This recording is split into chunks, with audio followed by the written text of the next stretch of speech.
Assalamualaikum warahmatullahi wabarakatuh. Innal hamdalillah nahmaduhu wa nasta'inuhu wa nastaghfiruh wa na'udzu billahi min shururi anfusina was sayyiati a'malina. May yahdihillahu fala mudhillalah wa may yudlilhu fala hadiyalah. Wa asyhadu an la ilaha illallah wahdahu la syarikalah wa asyhadu anna Muhammadan abduhu wa rasuluh. Allahumma shalli ala Muhammad wa ala ali Muhammad. Ya ayyuhalladzina amanu taqullaha haqqa tuqatih wa la tamutunna illa wa antum muslimun. Ya ayyuhan nasu taqu rabbakumul ladzi khalaqakum min nafsin wahidah wa khalaqa minha zawjaha wa batha minhuma rijalan katsiran wa nisaa'a wattaqullaha alladzi tasaaluna bihi wal arham innallaha kana 'alaikum raqiba. Ya ayyuhalladzina amanu taqullaha wa qulu qawlan sadida yuslih lakum a'malakum wa yaghfir lakum dzunubakum wa may yuti'illaha wa rasulahu faqad faza fawzan 'azima. Amma ba'd, fa inna asydaqal hadithi kitabullah wa khairal hadi hadi Muhammadin sallallahu alaihi wasallam. Allah manfa'na bima 'allamtana wa 'alimna ma yanfa'una wa zidna ilma. Ma'asyiral muslimin rahimani wa rahimakumullah. Melanjutkan pembacaan Al-Mulakhasu fi Syarhi Kitab Tauhid. Pertemuan yang lalu masih dalam pembahasan berhukum dengan apa yang Allah Subhanahu wa taala turunkan. Konsekuensi pentauhidan kepada Allah Subhanahu wa taala menuntut berhukum dengan Rasul dalam perselisihan-perselisihan. Masuk pada ayat yang kedua yang dibawakan ayat yang ketiga yang dibawakan oleh Syekh Muhammad bin Abdul Wahab. Surat Al-A'raf ayat yang ke-56. Wala tufsidu fil ardi ba'da islahiha. Jangan kalian membuat kerusakan di muka bumi setelah perbaikannya. Kapan seseorang dikatakan membuat kerusakan di muka bumi? Itu bisyirki wal ma'asi. Ketika orang melakukan kesyirikan, kemudian melakukan kemaksiatan-kemaksiatan. Kesyirikan dan kemaksiatan itu kerusakan di muka bumi. Kemudian setelah diperbaiki itu biba'tsil anbiya. Diutusnya para nabi, para rasul. Wasar'il ahkam. Pensyariatan hukum-hukum. Demikian pula wa amalit ta'at. Amalan-amalan ketaatan. Kalau sudah ada perbaikan, jangan rusakkan dengan kesyirikan dan kemaksiatan. Ayat ini memberikan kepada kita faedah. Annal ma'asiya ifsadun fil ard. Kemaksiatan itu kerusakan di muka bumi. Nanti dalilnya sangat banyak. Doharul fasadu fil bahri wal bahr bima kasaba aydin nas. Nampak kerusakan di darat dan di lautan sebab pola tingkah manusia. Jadi kalau seorang berharap bumi yang ditempati itu baik, maka makmurkan dengan ketaatan. Makmurkan dengan ketaatan. Ketika bumi yang kita tempati makmur dengan ketaatan, barokah.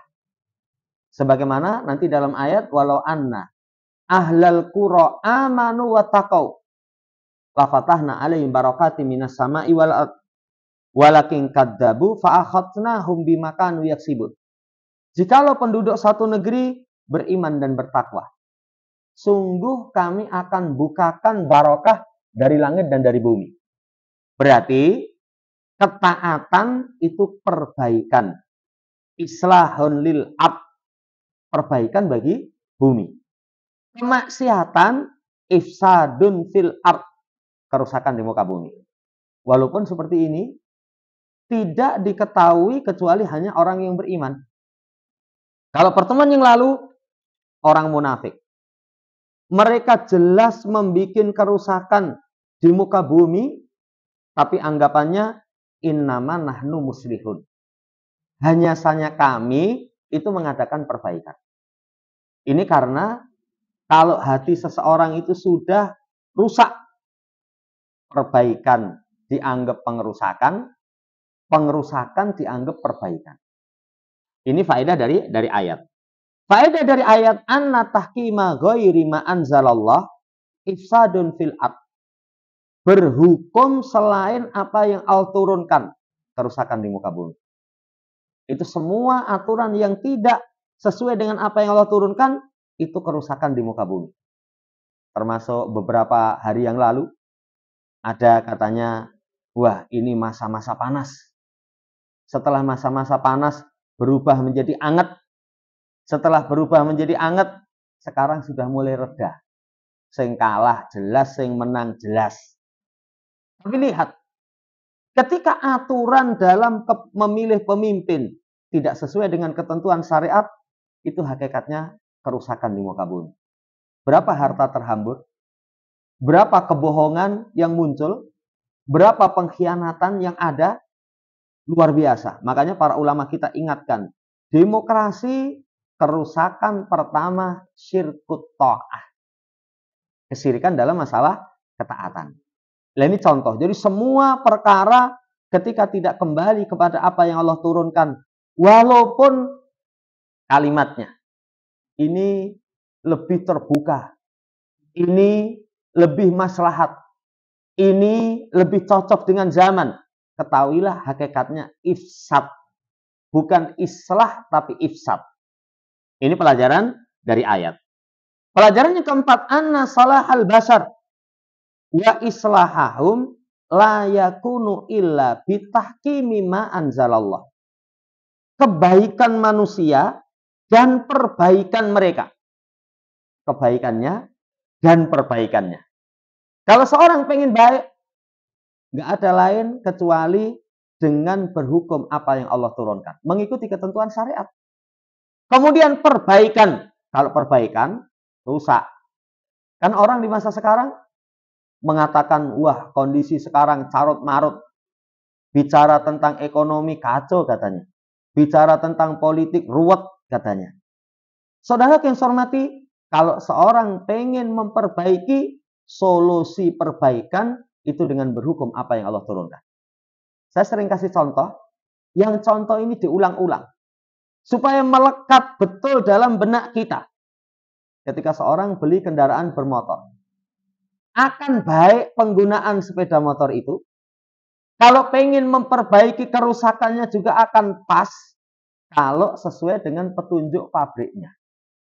Tapi coba, orang beli sepeda motor, penggunaannya tidak sesuai petunjuk pabrik.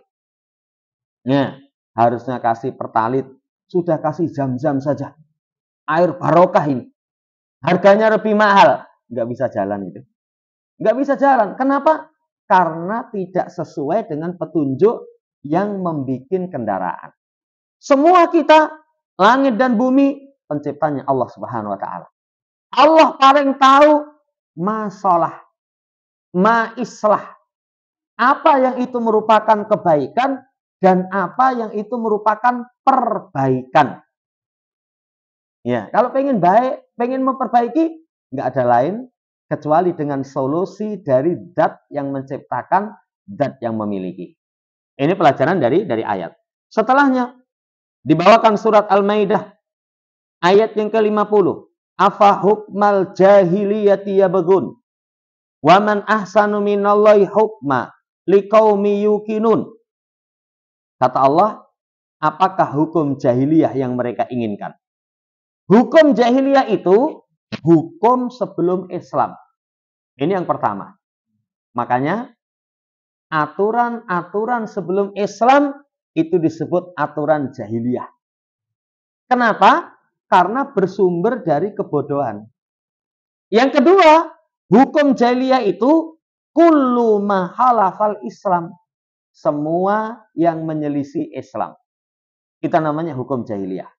Kata Allah, apakah hukum jahiliyah yang mereka inginkan? Yang pertanyaan A. Afa hukmal jahiliyati yabghun? A. Itu namanya istifham ingkari. Istifham ingkari itu pertanyaan tapi pengingkaran. Tapi pengingkaran. Apa hukum jahiliyah? Ya enggak. Harusnya hukum Allah. Harusnya hukum Islam. Itu namanya pertanyaan pengingkaran. Kemudian setelah itu sama masih kasih pertanyaan pengingkaran. Waman ahsanu minallahi hukma liqaumi yuqinun. Dan siapakah yang lebih baik hukumnya dibandingkan dengan hukum Allah bagi orang yang yakin. Lihat lafadznya dengan afa waman ahsanu. Waman la ahada. Nggak ada seorang pun. Nggak ada satu hukum aturan pun yang lebih baik dibandingkan dengan hukum Allah Subhanahu wa ta'ala. Karena hukum Allah itu keluar dari zat yang maha tahu. Yang maha tahu. Hukum yang keluar dari zat yang maha hakim. Karena nama Allah itu salah satunya Al-Hakam. Al-Hakam itu semua hukum kembali kepada Allah. Yang Allah paling tahu kemaslahatan hambanya. Ini pun masa ada satu hukum yang lebih baik dari hukum Allah? Jawabannya nggak ada. Tapi catatannya liqaumi yuqinun, bagi orang yang yakin. Kalau orang tidak yakin, saudara yang saya hormati, masih menganggap selain hukum Allah lebih baik. Masih menganggap selain aturan Allah Subhanahu wa taala lebih cocok bagi orang yang tidak yakin. Tapi di sini liqaumi yuqinun, bagi orang yang yakin. Kapan keyakinan itu muncul? Keyakinan itu muncul kalau seseorang memiliki ilmu. Memiliki ilmu. Kalau orang memiliki ilmu, yakin. Yang ilmu itu, satu, saudara yang saya hormati, dari zat yang maha tahu.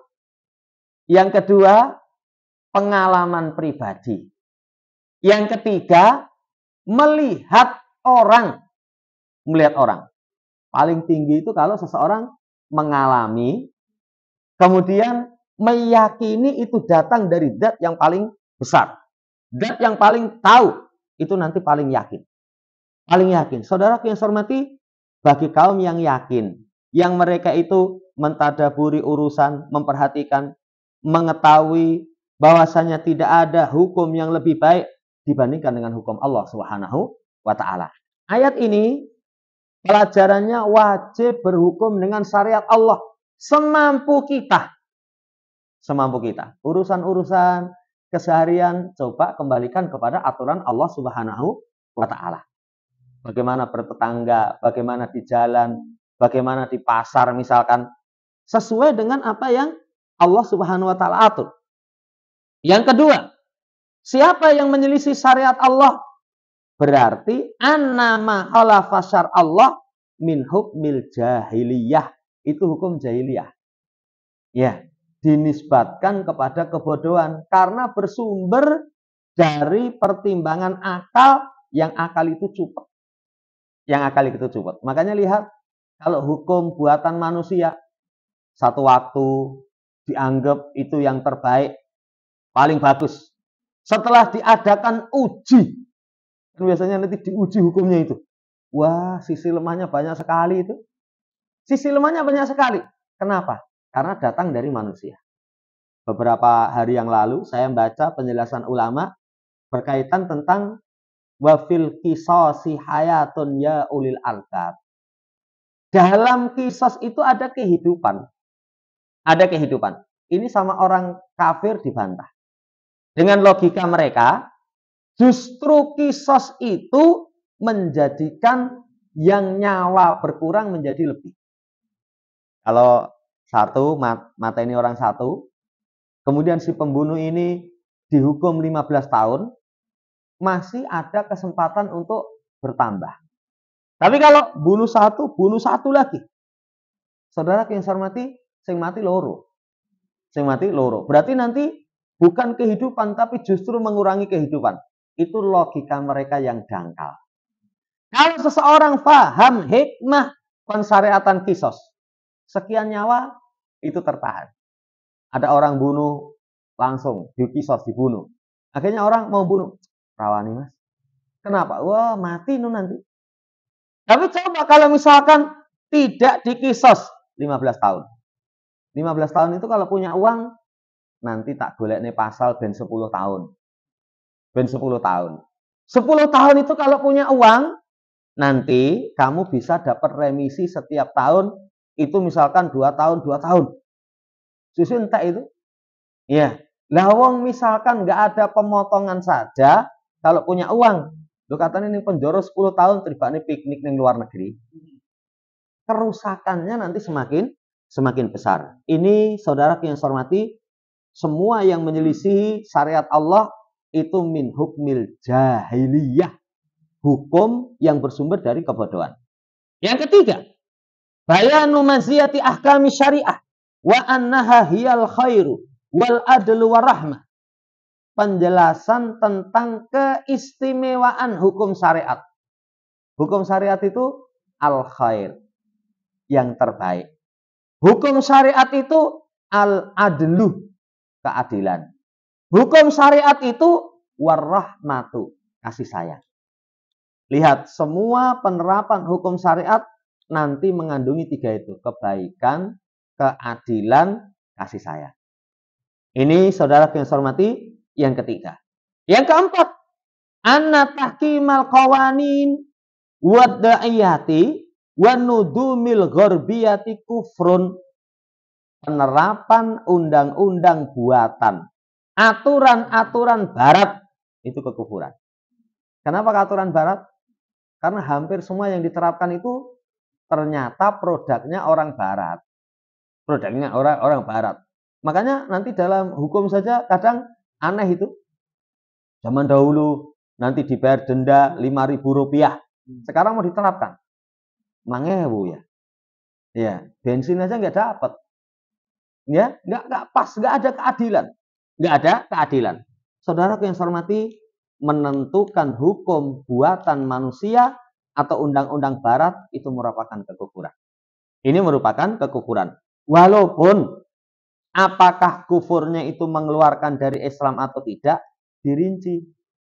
Kalau seorang berhukum dengan undang-undang buatan manusia, diyakini sama dengan syariat. Syariat itu untuk kemaslahatan, untuk menerapkan keadilan, untuk menetapkan kasih sayang. Ini juga begitu. Kafir dia. Karena menganggap sesuatu yang di luar syariat sama dengan syariat Allah. Apalagi kalau lebih unggul, lebih baik, lebih manusiawi, lebih cocok dengan era milenial misalkan. Bahasa-bahasa yang seperti itu jelas kekufurannya. Ini walau ta'ala alam faedah dari ayat. Setelah itu dibawakan hadis. Dari hadisnya Abdullah ibn Amru. Semoga Allah meridai keduanya.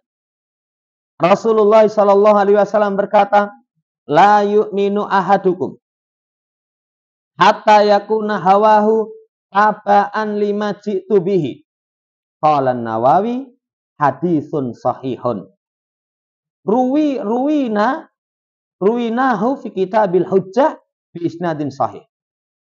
Kata Imam Nawawi, kata Nabi SAW, tidak sempurna keimanan salah seorang di antara kalian sampai dia jadikan hawa nafsunya mengikuti apa yang aku datang dengannya.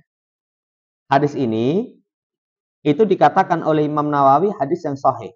Makanya hadis ini dimasukkan dalam kitab Arba'in. Dalam hadis Arba'in. Saudara yang saya hormati, hadis ini menjelaskan kepada kita hawa nafsu seseorang itu dibawa dengan apa yang dibawa oleh Rasulullah Shallallahu Alaihi Wasallam. Kan hawa nafsu itu nanti kalau dalam syariat ada 2. 1, wanahan nafsa anil hawa Fa innal jannata hiyal ma'wa. Hawa nafsunya itu dikendalikan. Itu dikendalikan. Yang kedua, hawa nafsunya itu tabaan lima jitu bihi. Mengikuti apa yang aku datang dengannya. Pengen nafsu kepada harta, sudah ada ketentuan syariat. Lawan jenis, ada ketentuan syariat. Apapun yang kita memiliki hawa dengannya, itu digiring kepada apa yang dibawa oleh Rasul, itulah keselamatan. Hadis ini pelajarannya, pertama, wujubu mahabbati kulli ma ja'a bihi Rasul. Wala siyama minat tasri'i wal amali bihi. Wajib mencintai semua apa yang datang dengannya Rasul. Kalau semua apa yang datang dengannya Rasul, kenapa wajib kita cintai? Karena Rasul itu datang membawa dari sisi Allah. Dari sisi Allah. Kalau cinta Rasul saja wajib, apalagi mencintai apa yang beliau bawa. Kalau cinta Rasul kan pribadi. Pribadi. Makanya dalam hadis la yu'minu ahadukum hatta akuna ahabba ilaihi min walidihi wa waladihi wan nasi ajma'in. Enggak sempurna keimanan salah seorang di antara kalian. Sampai aku lebih dicintai dari orang tua, anak, dan manusia secara umum. Kalau pribadi Nabi saja wajib dicintai, apalagi syariatnya. Kedudukan syariat lebih tinggi dibandingkan dengan pribadi Nabi. Makanya nanti kesebalikannya, membenci Nabi, inna syani'aka huwal abtar, putus dari barokah. Kalau membenci Nabi putus dari barokah, apalagi membenci syariatnya. Itu sangat berbahaya sekali. Ya, la siyama minat tasri wal amali bihi, lebih-lebih pensyariatan, pengamalan syariat. Itu wajib kita cintai, wajib kita amalkan. Pelajaran yang pertama. Yang kedua, wujubu bukti kulli ma halafa syariat Rasul wal ibtiadi anhu. Wajib membenci semua yang menyelisih syariat Rasul.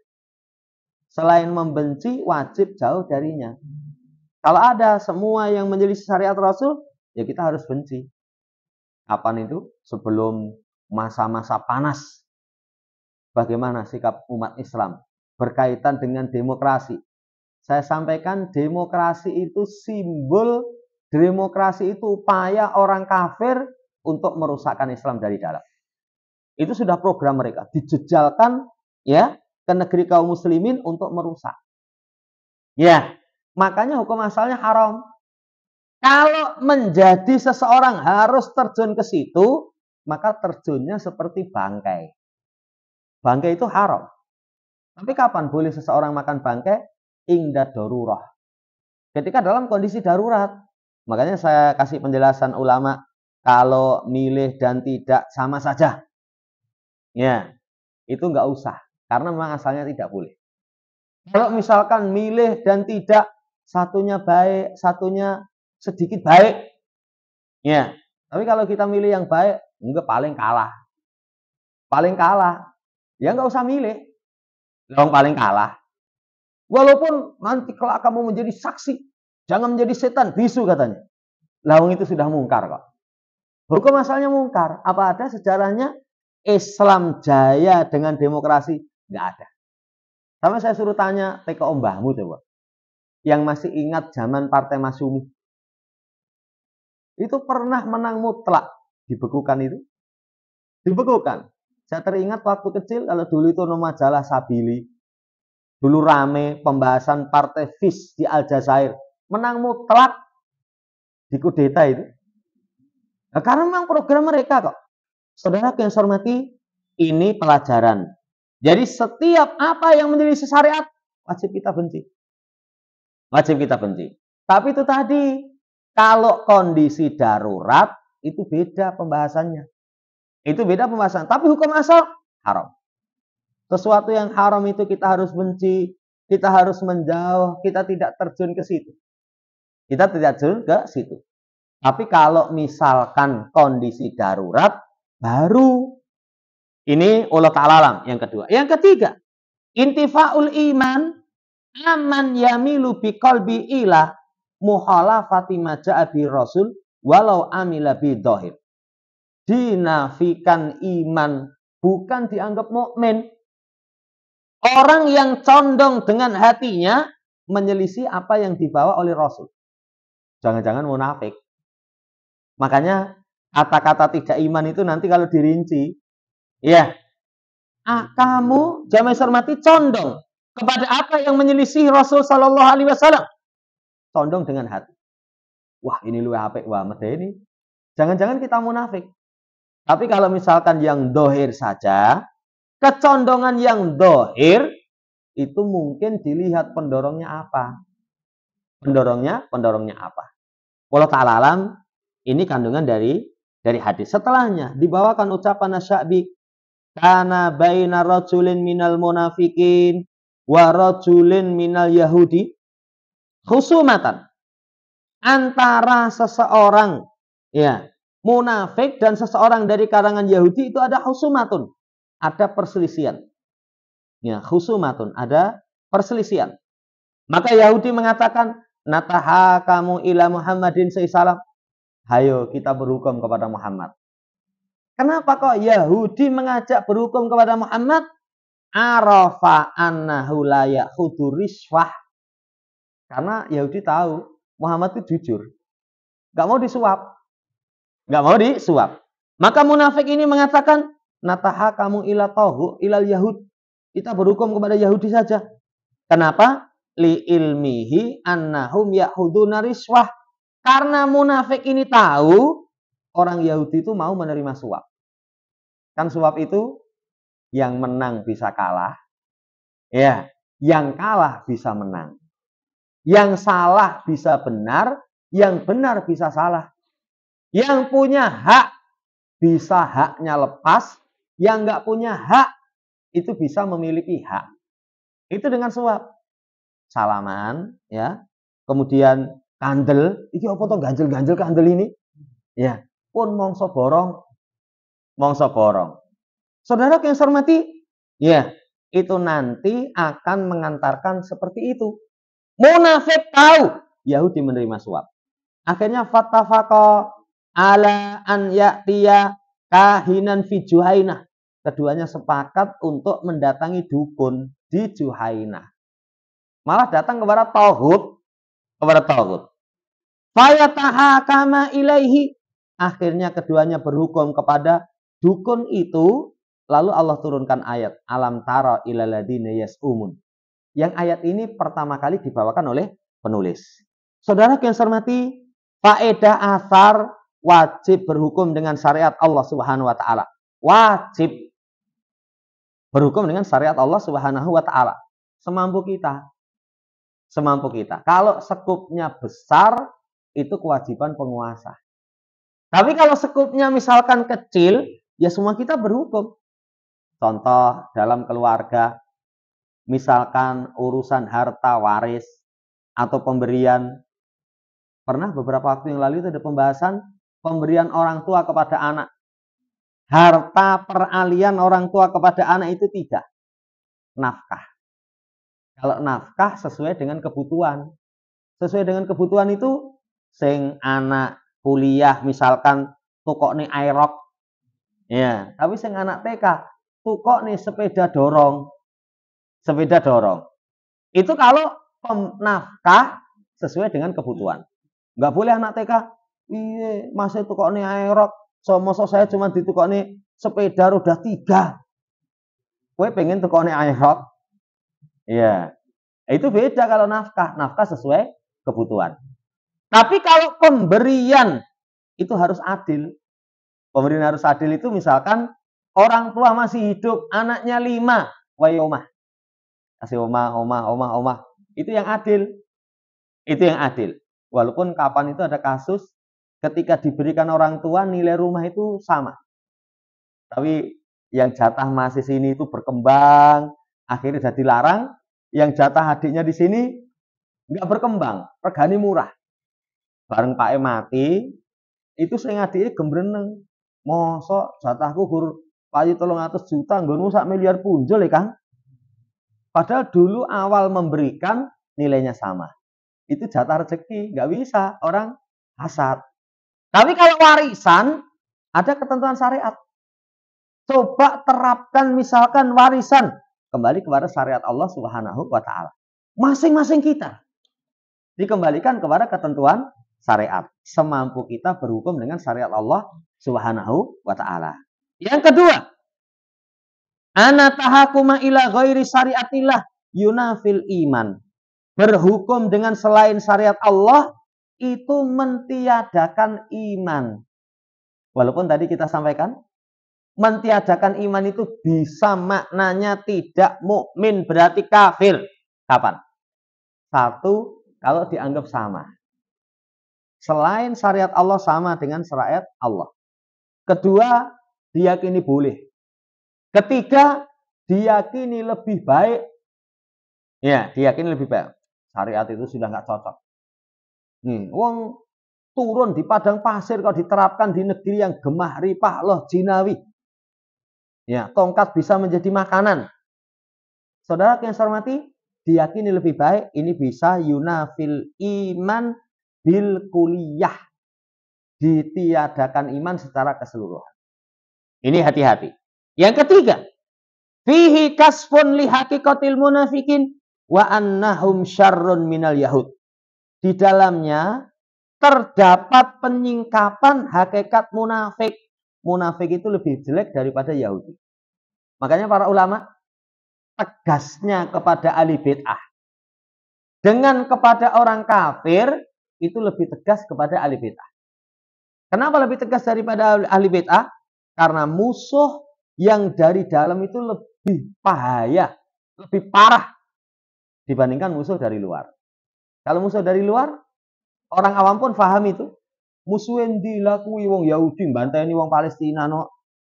Oh iya ya, tumuk-tumuk ketok. Tapi kalau musuh dari dalam, namanya Islam, pakaiannya ciri Muslim, amalannya seperti orang Muslim, tapi menyimpan dalam hatinya kebencian kepada Islam. Medeni. Ini medeni. Makanya diperintahkan kepada orang munafik, itu pun jihad. Munafik itu lebih mengerikan dibandingkan dengan orang Yahudi. Orang Yahudi. Kalau orang Yahudi wis maklum. Wih, kelakuannya sok Yahudi ya wis. Ya, tapi kalau kelakuannya mukmin, wah mukmin kayak gitu itu. Nanti orang awam samar itu. Samar akhirnya, loh, kuwi tokoh, kiai, ya, ulama katanya kelakuannya seperti itu dianggap benar. Muncul kesamaran. Ini yang ketiga. Yang keempat, tahrimu ahdi riswah. Haramnya mengambil suap.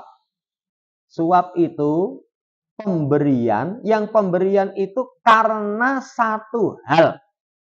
Kalau dalam Islam, pemberian itu kan ada dua. Sedekah, hadiah. Kalau sedekah itu, pemberian kepada orang yang tidak mampu, dan ini harus. Makanya dikatakan sedekah itu ausahun nas, kotoran manusia. Kotoran itu harus dikeluarkan. Kalau nggak dikeluarkan, penyakit bagi tubuh. Ya silahkan tak percaya, mangan enak gitu. Setelah itu, ya pengen ke belakang. Tahan, ojo iman-iman. Ya iman-iman. Tunggunen lah, nantilah penyakit. Ya, mangan sate empuk, bumbunya ngeresep itu misalkan. Ya pokoknya gratis.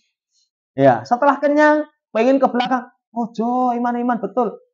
Nanti sakit itu. Itu kata Nabi, sodako itu ausahun nas. Makanya Nabi dan keluarganya haram menerima sodako. Haram menerima sodako.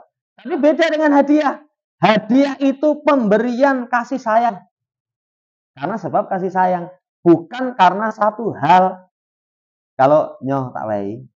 Tapi jangan lupa. Nomor 1 atau nomor 2. Ya, jangan nomor 4 loh ya. Ya. Saudara yang saya hormati, itu namanya riswah. Namanya riswah. Nggih, niki Pak, mongso borong. Mongso borong. Itu kan bukan kasih sayang. Kasih sayang. Makanya zaman Nabi ada seorang pengambil zakat. Kemudian dikasih. Sementara dia menarik zakat sudah diupah oleh penguasa. Dia ambil. Begitu sampai di hadapan Nabi, ini zakat dan ini hadiah untuk kami. Apa kata Nabi? Kalau memang dia tulus kasih hadiah, kon nongkrong neng omah. Kon nongkrong neng omah. Itu tulus dari hadiah. Kalau orang tulus memberikan hadiah, itu misalkan nanti ketemu neng kono itu dari rumah wis persiapan itu. Persiapan, ini filmnya gede-gede tak unduhke, nanti tak wehke misalkan. Itu kasih sayang. Saudara yang saya hormati, kalau karena sebab seperti itu bukan kasih sayang. Akhirnya nanti lidahnya keluh. Harusnya zakatnya itu sekian. Duh, hadiah wis akeh men. Ya wis lah rapopo. Akhirnya dia gugurkan sesuatu yang wajib karena seseorang telah diberikan sesuatu. Ini hukumnya haram mengambil riswah. Pemberi dan yang memberi itu sama-sama terlaknat. Kecuali kalau seseorang kalau tidak memberi itu misalkan tidak diberikan haknya. Itu yang terlaknat adalah yang memberi. Yang terlaknat adalah yang memberi. Yang meminta. Kita ulangi. Kalau misalkan kita tanpa menyuap, hak kita nggak dikasih. Ya, sementara dia mau kasihkan hak kita dengan suap. Yang meminta yang berdosa, yang terlaknat. Karena ada kadang, saya pernah ngurus surat itu secara persyaratan sudah terpenuhi secara prosedur. Ya, itu ragilum tanda tangan itu. Ragilum tanda tangan. Akhirnya saya telepon sama teman yang di kantor urusan tertentu. Saya tanyakan, njeluk duit katanya. Njeluk duit. Kalau nggak njeluk duit, itu berarti ada orang yang bayar dia supaya menghalangi kelancaran urusan. Ya, kelancaran urusan. Saya waktu itu lugu. Bapak, enten sing ngewangi ben boten purun to. Nesu akhirnya. Nesu. Lah saya ajak ke kantor nggak mau. Apa mawon kula mriko teng kantor mriko. Ini saya sudah memenuhi persyaratan. Tetap nggak mau. Jangan hormati, kalau kita kasih itu yang berdosa dia yang meminta. Yang berdosa dia yang meminta. Ini kalau saudara yang hormati kita dipaksa untuk menyuap. Demikian pula wa anna ahdar riswah min ahlakil yahud. Mengambil suap itu ternyata akhlaknya Yahudi. Orang muslim itu, saudara yang saya hormati, hati-hati berkaitan dengan permasalahan suap. Berkaitan dengan permasalahan suap. Makanya kalau bisa lurus-lurus, ada nanti dalam kaidah Quran, wa'tul buyuta min abwabiha. Datangi rumah itu dari pintunya. Dari pintunya. Ini asalnya berkaitan dengan ibadah haji. Tapi lebih umum, semua urusan datangi lewat pintunya. Jangan lompat sendelo. Wah, angel itu. Iya, angel itu. Timbang repot-repot langsung lompat sendelo aja. Lancar. Datangi lewat pintunya. Tapi kalau misalkan, wah nggak bisa. Nggak bisa kecuali dengan ini. Mbok kowe sak jeledeng lewat lawange ra mungkin lulus misalkan. Itu beda lagi. Iya, wallahu ta'ala alam. Jamaah hormati, ini poin yang keempat. Kemudian hadis terakhir. Wakila nazalat fi rajulaini ihtasama faqala ahaduhuma. Turun ayat yang pertama yang dibawakan penulis itu berkaitan dengan dua orang yang bersengketa. Salah satunya ngomong natarafa'u ila Nabi sallallahu alaihi wasallam. Kita angkat permasalahan kita kepada Nabi. Kan seorang mukmin itu kalau ada masalah kembalikan kepada Allah dan Rasul. Kalau Rasul masih hidup, Rasul, kami dengan saudara kami ada persengketaan. Gimana menurut engkau? Kayak dahulu ada masalah rebutan air.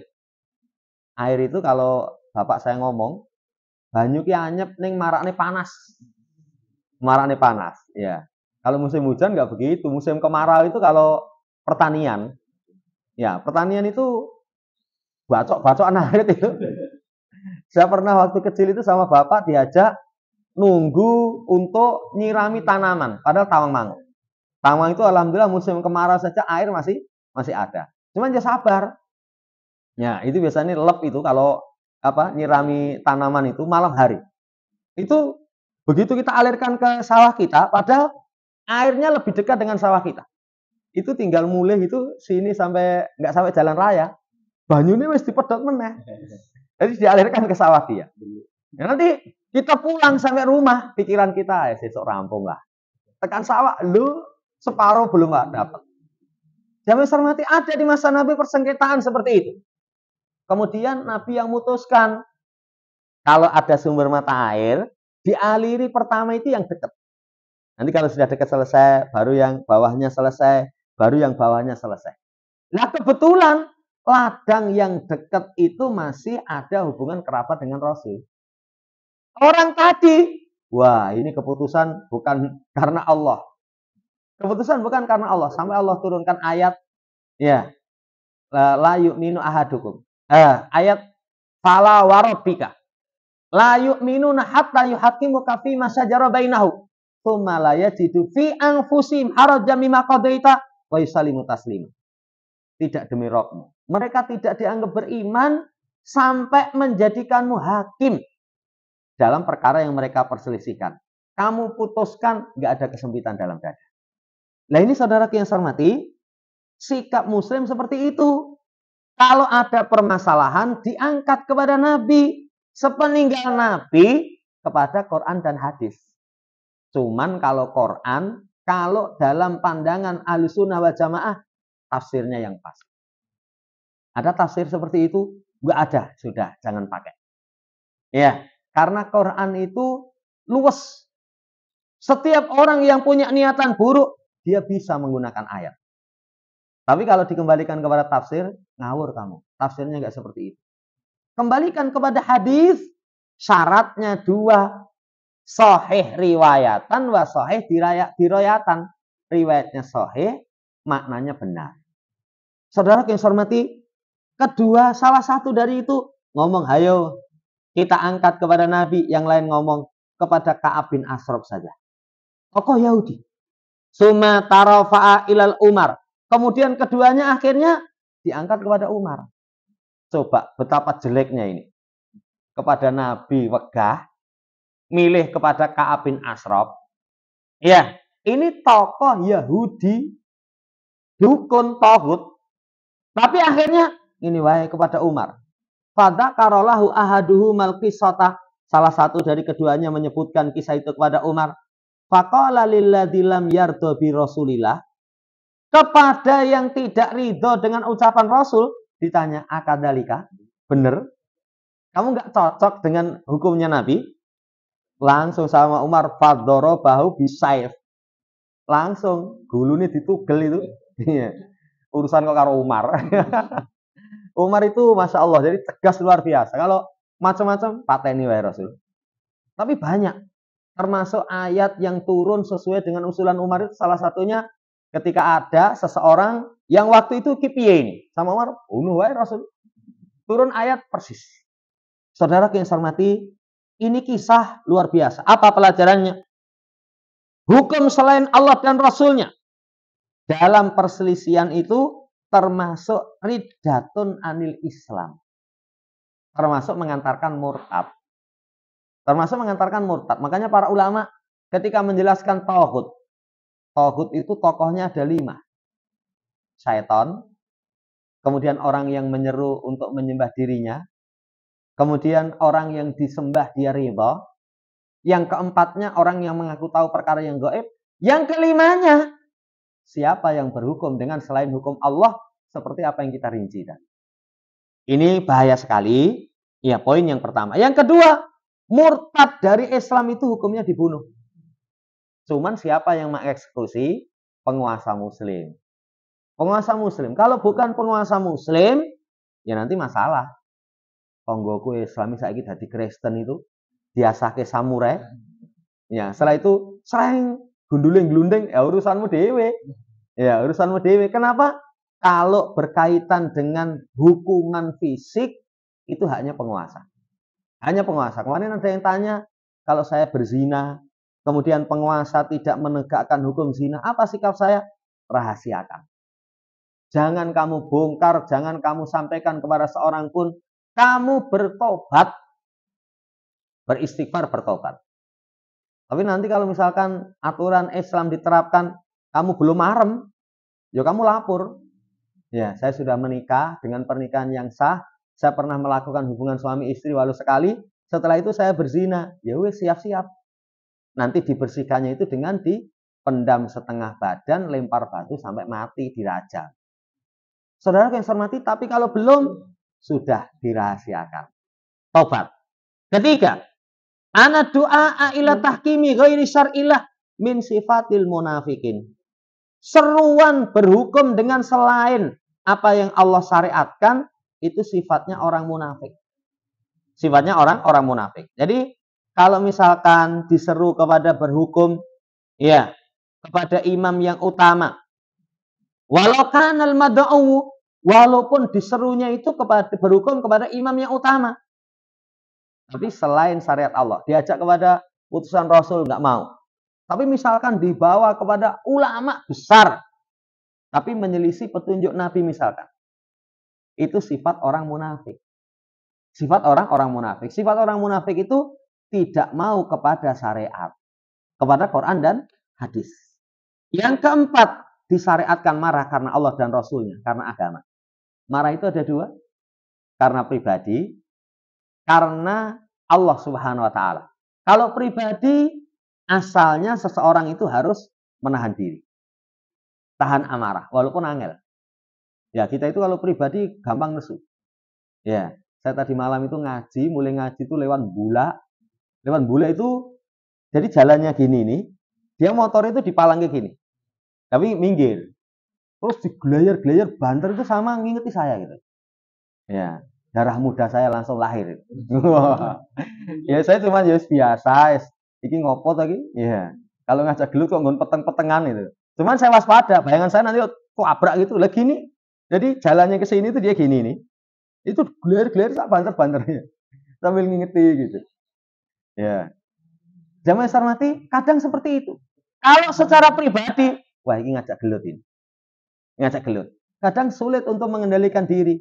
Tapi kalau syariat Allah, kadang menumbuhkan amarah, itu enggak gampang. Padahal kalau dalam syariat, kalau urusan pribadi, kendalikan amarah. Tapi kalau kemuliaan syariat dilecehkan, kita wajib marah karena Allah Subhanahu wa Ta'ala. Nah, ini butuh latihan. Apalagi kalau orang tipenya itu sejak kecil berangasan.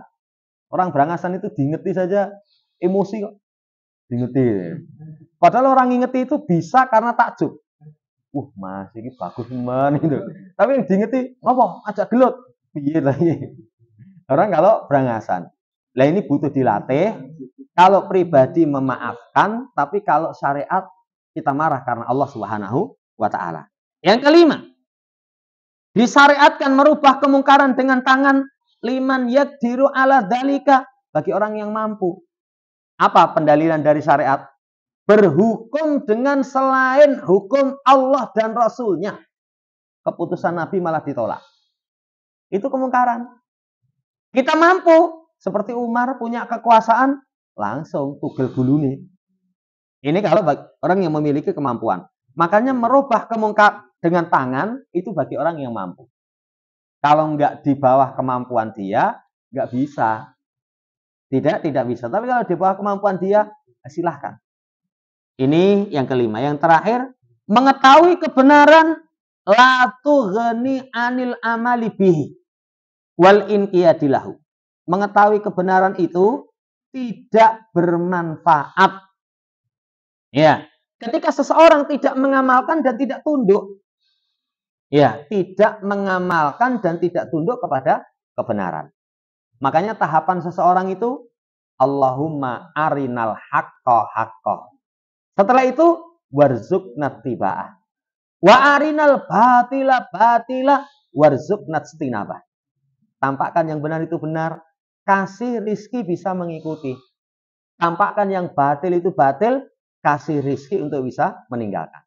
Kalau orang tahu kebenaran tidak mengamalkan, Al-Qur'anu hujjatun alaika. Nanti di akhirat itu Al-Quran menjadi hujah bagimu. Kowe ora mudeng kok. Mudeng. Apal. Ning ora salat. Ora salat. Nanti sudah semakin keras hukumannya. Tapi kalau seorang memiliki ilmu diamalkan, Al-Qur'anu hujjatun laka. Bisa memberikan syafaat kepada orang yang membaca, memahami, mengamalkan, menghafal. 4 itu, Masya Allah, nanti akan menjadi pemberi syafaat bagi dirinya. Ini saudara yang saya hormati, selesai berkaitan dengan bab. Pertemuan yang akan datang nanti masuk dalam siapa yang mengingkari sesuatu dari nama dan sifat. Ini penting karena pengingkaran kepada sifat itu di negeri kita sangat banyak. Ya, nanti kita akan sampaikan bagaimana kaidah pondasi Ahlussunnah wal Jamaah dalam masalah nama dan sifat. Ini masih ada sedikit waktu. Barangkali ada yang tanyakan, kalau bisa kita jawab.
Jadi kalau hanya prasangka, belum ada bukti, jangan.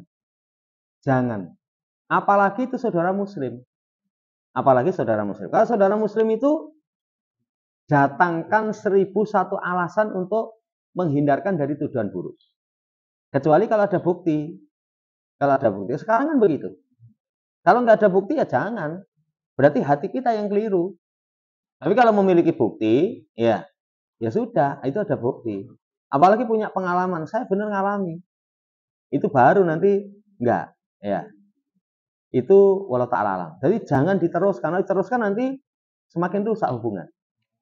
Semakin rusak hubungan dengan saudara muslim. Walau ta'ala alam.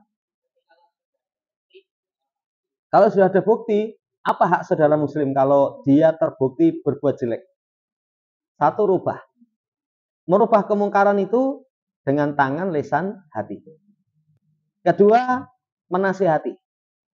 Adab menasihati itu sembunyi-sembunyi. Ya, kalau mental nanti boleh dengan terang-terangan. Kalau sudah mendatangkan banyak korban, itu boleh terang-terangan. Misalnya dinasihati di muka umum, ya, diposting, oh ini kelakuannya seperti ini, supaya nanti nggak jatuh korban. Yang terakhir didoakan. Didoakan supaya dia kembali kepada jalan yang benar. Itu kalau sudah ada bukti. Ya, Allah Ta'ala.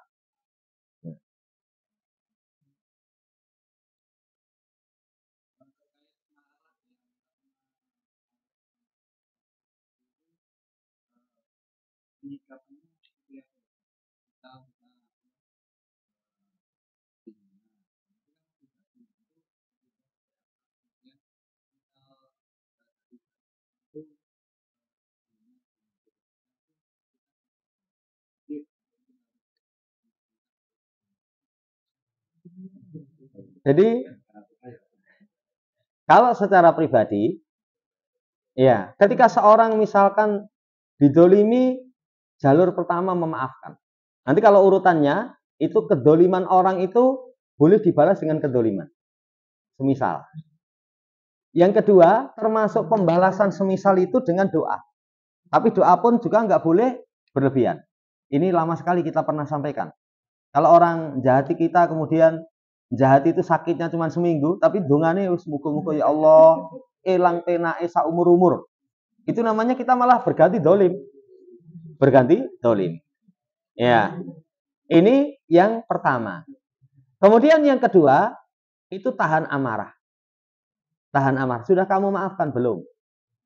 Ya. Yang ketiga, memaafkan. Memaafkan itu lebih tinggi. Yang keempat, idfa billati hiya ahsan. Tolak kejelekan itu dengan yang lebih baik. Dengan yang lebih baik. Ini kalau sifatnya pribadi. Tapi kalau berkaitan dengan syariat, marah. Marah itu bisa dengan misalkan kamu tobat, kamu istighfar, seperti itu mungkar. Itu kalau syariat dilecehkan.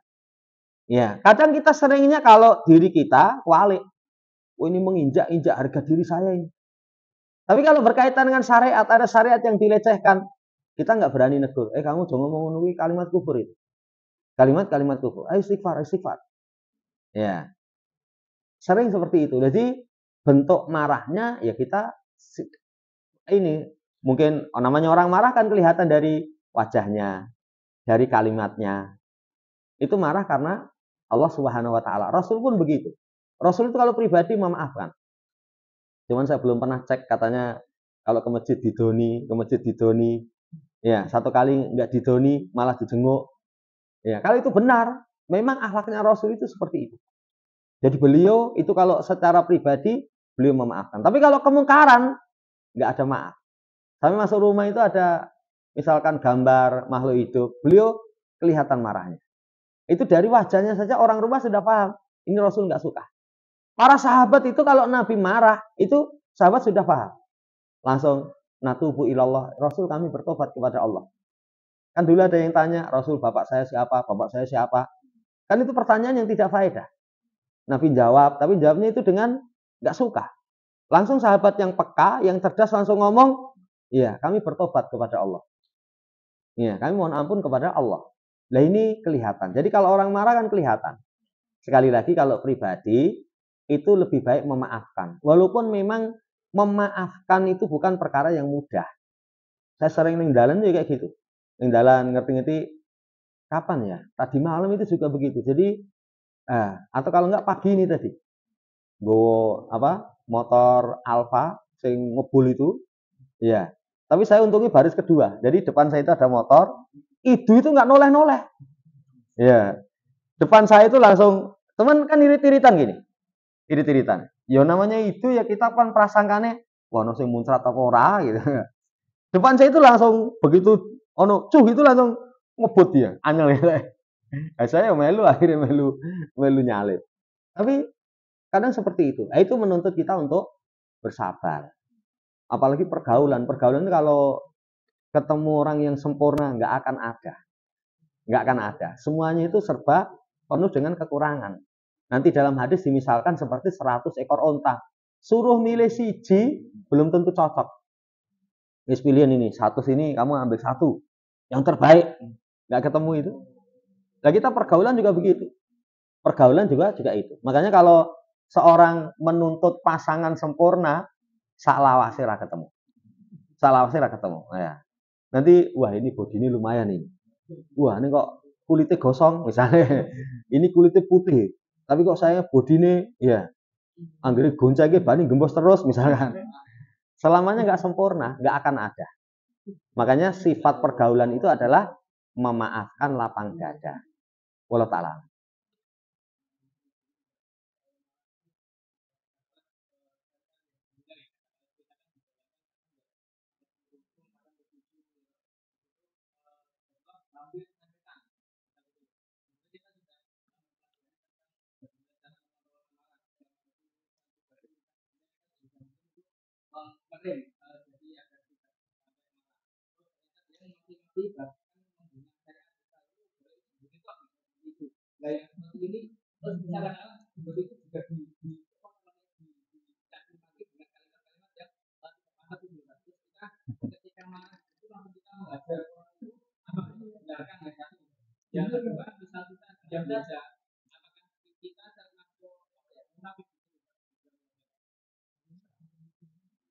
Jadi kalau dia melecehkan syariat, nanti kalau fisik itu tadi disampaikan haknya penguasa. Hanya penguasa. Jadi kalau fisik itu haknya penguasa. Dan keadilan itu membalas semisal. Kalau dia ngunek-ngunek kalau dibalas dengan fisik berarti kan dolim. Ya, kalau saya biasanya setan menteleng. Wis, menteleng itu muni-muni itu. Saya pernah di Bangjo itu sudah merah. Lalu sudah merah, kita mandek itu mburine muni-muni. Loh kan kudune kalau sudah merah kan kita berhenti. Tapi karena bayangan dia pengen bandang, akhirnya kan kaget. Ya. Nah, saya sudah menang lagi itu biasanya piye dia. Ya. Saya kalau wong muni-muni kon bales miso itu rasanya piye? Saya biasanya cuman menang tapi ya piye lah. Itu aja kelihatan marah. Kelihatan marah. Wallahu ta'ala alam. Jadi seperti itu. Tapi kalau pembahasan munafik beda. Jadi kemunafikan bukan seperti itu. Jadi kemunafikan itu kalau misalkan ada penyelisihan kepada syariat, dia condong ke situ. Condong kepada penyelisihan syariat. Tapi kalau ada kemungkaran, kan tiga tadi. Dengan tangan, dengan lisan, dengan hati. Kalau hati kita ada orang melecehkan syariat, kita ridho, itu bahaya. Jangan-jangan tidak ada keimanan. Allah Ta'ala.